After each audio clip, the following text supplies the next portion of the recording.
ગોંડલનો વિવાદ ચરમસીમાએ પહોંચી ગયો છે અને અલ્પેશ કથિરિયા અને ગણેશ જાડેજા હવે સામસામે આવી ગયા છે। સોશિયલ મીડિયામાં સામસામે પોસ્ટ કરવામાં આવી। અલ્પેશ કથિરિયા 27 એપ્રિલ એટલે કે આવતીકાલે ગોંડલ જવાના છે। કથિરિયાના સ્વાગતની તૈયારીની પોસ્ટ વાયરલ કરવામાં આવી છે અને સામે ગણેશ જાડેજાએ કટાક્ષ કરતા આ પોસ્ટ કરી છે કે કથિરિયા જે છે તેને સ્વાગતની તૈયારી કરો, ગોંડલને બદનામ કરનારનું સ્વાગત કરવા તમે તૈયાર રહો તેવી આવી કટાક્ષ કરતી પોસ્ટ કરી છે। મયુર, અલ્પેશ કથિરિયા આજે આવતીકાલે આવવાના છે, એ પહેલા આ પ્રમાણે સોશિયલ મીડિયા પર કટાક્ષ કરતી આ પોસ્ટ શું સંકેત આપે છે? ખરેખર એવું તો નહીં થાય ને કે ત્યાં જ્યારે આવે એ ત્યાં વિરોધ કરવામાં આવે? શું સંકેત આપી રહ્યા છે આ પોસ્ટ?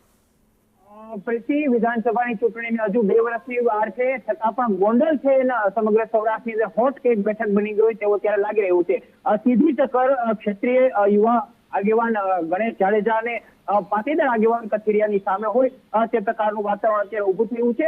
રાજકુમાર જાટના મોત મામલે શરૂ થયેલા વિવાદ હવે પાટીદાર અને ક્ષત્રિય યુવાનની વચ્ચે પહોંચ્યો છે।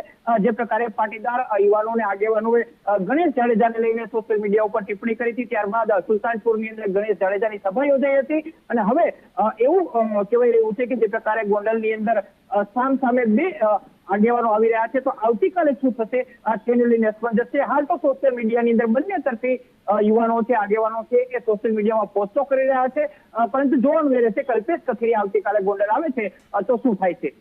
બિલકુલ, આભાર તમામ વિગતો માટે મયુર।